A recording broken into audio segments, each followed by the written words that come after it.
Hey, hey, hey, it's your girl Talia, and I'm ready for you to invade my space.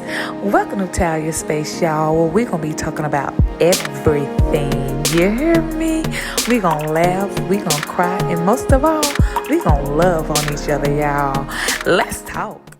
What's up, my social media family? Welcome to Talia Space, y'all. I know y'all been waiting and wondering when that link was going to drop so you guys can go ahead and listen. I apologize. I was having technical difficulties, but we going to talk down tonight, y'all. Let's talk, okay? I want you guys to know this first podcast, this first episode is going to be about me, your girl, Talia, okay? Why not start the first episode off with talking about me? You know what I'm saying? So we're gonna start off. First of all, I'm gonna let you know that your girl is 38. Okay. That's the first thing you need to know about me. I'm 38, and I got 6 kids, and I'm married to a wonderful man. Been married to him for almost 14 years. Be 14 in November. You heard me, okay? So yeah, your girl. I've been busy with my business, and then I said, hey, why not start a podcast? You know what I'm saying? I've been wanting to do that for almost 2 years now, and this is the year that I actually got started, and I'm excited. I hope you guys are excited too. So by the way, go ahead and grab your wine and grab your water, grab your tea, grab your Kool-Aid, whatever beverage that you're going to choose tonight to drink. Go ahead so we can go ahead and talk and relax and chill out, okay? So I am the daughter of the Reverend Joe and Geraldine Glover. My dad is no longer here, so RIP to Joe Glover. I love you, Dad. He's no longer here, but my mom is still here and still with us. She lives with me, actually. And I love the fact that my mom stays with me, y'all. She's like my best friend. That's my BFF for real. Can talk to her about anything. We can chill and laugh and whatever. You can do that when you was younger. You wasn't your mom's best friend. Your mom wasn't your best friend.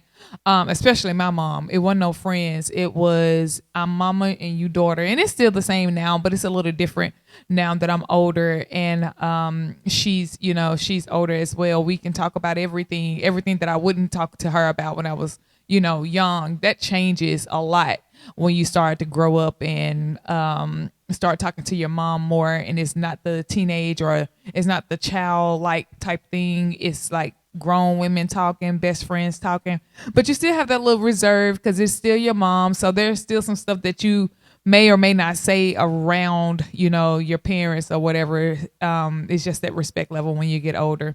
But again, my dad, I want to talk about my dad. My dad was a minister, guys. He was a pastor of 2 churches. Okay. Yeah, I'm a preacher's kid. He was a pastor of 2 churches in Texarkana, Arkansas. And it was a good thing at first, but I started to hate church and I started to hate church people. Let me tell y'all, the church people, y'all don't be churching like y'all say y'all be churching. I seen a lot of stuff happen in the church when my dad was the pastor, y'all. Like, it was some crazy stuff going on, some crazy things happening inside of the church. You would think that the church is the safe place, your safe haven, but no. I seen a lot of stuff go on behind the scenes. I seen my mom be stressed out and crying over church people that hurt her feelings and didn't want to do right by her or my dad. And I even seen, you guys, let me tell you this story. So my dad was the pastor of this church, right? We go to the church, and he's been pastoring this church for years. I won't say the name, but he was pastoring this church for years, y'all. And then it was a raggedy church. I mean, the church was raggedy. We had wasp nests everywhere. The bathrooms was horrible. The church was real raggedy. And so he, got with some of the deacons of the church, and they was going to go ahead and pay the church off, you know what I'm saying? Or start building a new church, right? So we was like, okay, so you're going to start building this new church. They started building this new church, y'all. Like, they started the foundation and everything. It was up the street from the old church, but they started building, and the church was nice. We walked the grounds and cut the ribbon and all that stuff. We even went inside the church, even when it wasn't done. They were still building in the inside and stuff. And it was really nice. So I'm looking, I'm like, okay, this is nice. Y'all, guess what? When they got done with the church, done building the church, guess what happened? They told my daddy he couldn't come. what what type of church people? What, like, how y'all do that to y'all pastors? Like, these pastors go through everything. These are the ones that's praying for you, that's at the hospital, that's doing funerals and stuff like that, and paying out their own pocket. And then you go and you turn your back on the main one that has been there for you. Like, what, I don't think y'all understand that when y'all like mess over pastors, y'all mess over their families too. Like, it don't only affect them, it affect their family, because it affected me for a very long time. The fact that I seen these people tell my dad that he couldn't come over to the new church that they were building. And don't get me wrong, like the people that was building the church, they were the deacons of the church. Okay. So they were certified to do this. And so they felt like when they built the church, it was their church. And they named the church after them, honestly. So I saw my dad go through a lot of stuff, and I seen my mom as a preacher's wife go through things as well that hurt me as a child and made me feel like, why even go to church? You know what I'm saying? I hated church. I hated church people because I'm like, y'all ain't no better than the ones that's on the outside. So I'd rather be with the outside people. You know what I'm saying? Those so-called unsaved people. I'd rather be with them than to be in a church full of hypocrites and crazy people. You know what I'm saying? But, you know, to make a long story short, my dad wasn't able to go over there. They told him that he couldn't come to the new building. So he was still doing church in the old raggedy church building until he left there, and he left the other church and just started, you know, doing his own thing, his own ministry or whatever. He started doing prison ministry, him and my mom. And I would go as well sometimes to help her sing to the prisoners and stuff like that. It was an experience. I'm telling you guys, it was an experience. And I love to see my parents doing the work of the Lord. But sometimes it got hard to see them doing the work of the Lord and then getting, you know, almost whooped like Jesus did. But, you know, that's for another time, another day, another podcast. This is about me, not my parents. But again, my parents, they were ministers. My siblings are ministers as well. We are a singing family. I know you guys thought with this podcast that I was going to be singing when I first put it up there. But no, I'm not going to sing. Not on this podcast anyway. But my family was known as the Glover Singers. It was a group that my mom and dad started.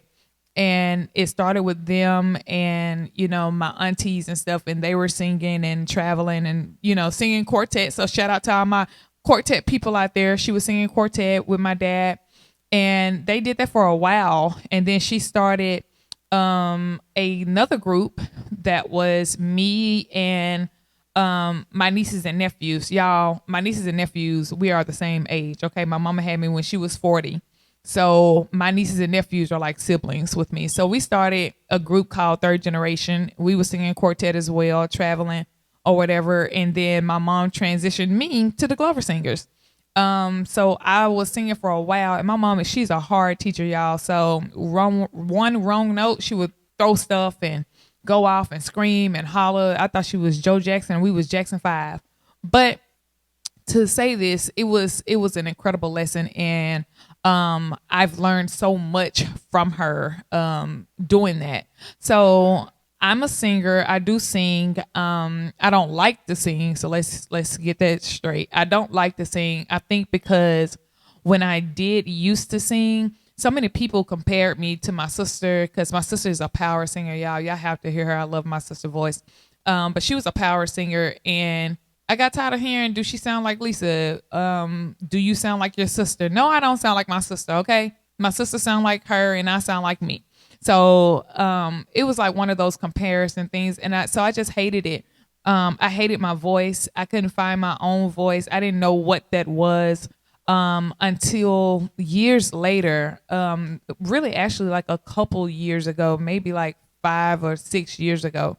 I maybe found my actual voice and actually was okay with who I was, what I sounded like. But for a long time, I hated singing. I hated what I sounded like, and I didn't want to do it. Okay.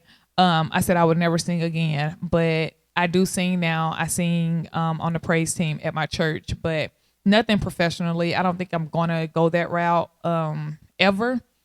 I tried it and I made a lot of music, but I never put anything out. So yeah, we're not gonna do that. But I do love to talk to people. I do love giving advice. I do love dancing, stuff like that. But singing, I'm not gonna do that. So I'm sorry if you guys got on here to think that I was gonna sing to you. I'm not gonna do that. Um, but again, I have 6 kids. All of my kids sing, except for one. Yeah, my 12-year-old can't hold a tune. You know, you always have like one in the bunch that can't sing at all. It's my 12-year-old. He don't have it. You know what I'm saying? He's musically inclined. He loves music and stuff like that, and he loves to play drums. So maybe he'll be a musician, but singing is not his talent. That's not something that he was blessed with. But again, I wanted to share with you guys my good, bad, and ugly. You know what I'm saying? Because why listen to a podcast and you don't know me? Why listen to something about me or about anything that I got going on if you really, truly don't know me? Okay. Again, I was born and raised in Texarkana, Arkansas. So shout out to all my TK people. Then I moved here to Memphis like 13, 14, maybe 15 years ago. Let me tell y'all something about Memphis. I hate saying Memphis because I'm from Texas, so you probably can hear it in my voice, the little southern Texas accent or whatever. But I hated Memphis, y'all. Memphis was not where I wanted to be. And when I moved here, I didn't understand anything that y'all was saying. And sometimes I still don't. Y'all was saying stuff like Maine and Thai and Phi. And I ain't know what y'all was talking about. I had to get a translator, which is my husband. He had to go and dummy it down for me. It don't make no sense that I had to have a translator to tell me what y'all was saying, but I did. But I moved here and it was such a different experience. It was like I moved to a foreign country. Let me ask y'all something. Why y'all so mean in Memphis? Like you go to a drive-through and nobody say thank you or please or anything unless you add Chick-fil-A. But anywhere else, y'all don't have no type of customer service. I've never understood that about Memphis. Y'all still don't. No type of customer service, and this supposed to be a southern state. Like, I don't get it. But, you know, maybe y'all change on down the years or something like that. But now I love it. You know what I'm saying? I like it. My husband was born and raised here. So a lot of things that I don't know, he teaches me. He'll say, babe, before you say anything, you know, come to me and let me know what you're saying because, you know, you don't know Memphis language and you be out here just saying stuff. So now I go to him, talk to him, ask him what is it that I'm supposed to say or how or what are they saying and how I'm supposed to respond.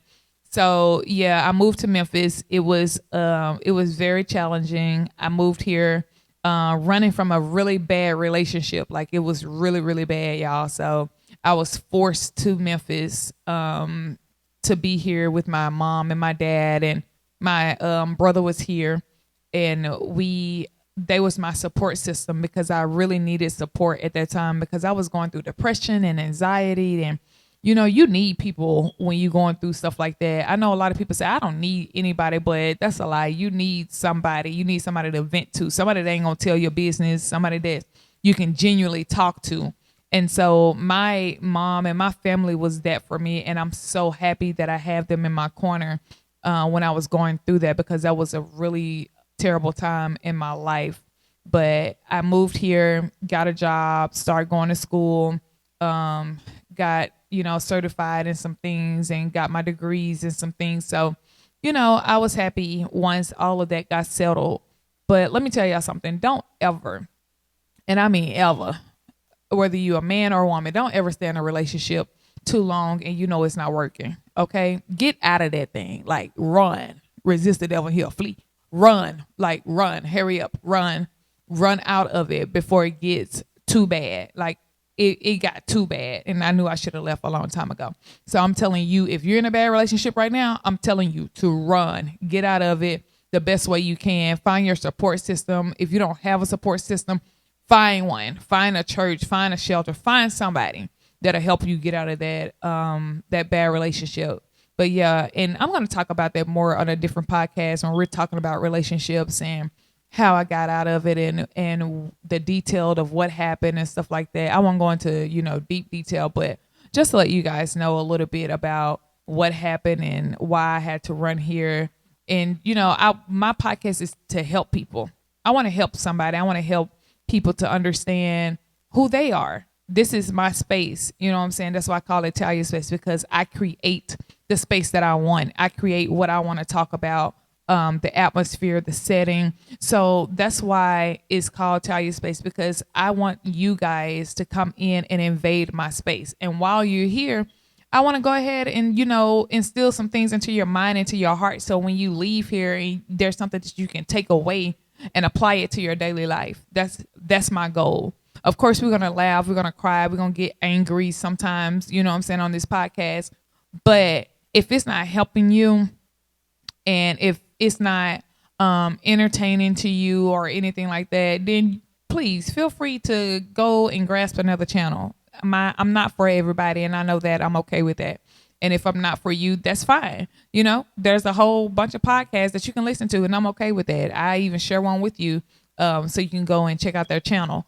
But until then, if it's something that you like, if you like what I'm saying, if you like these episodes, then, tune in with your girl.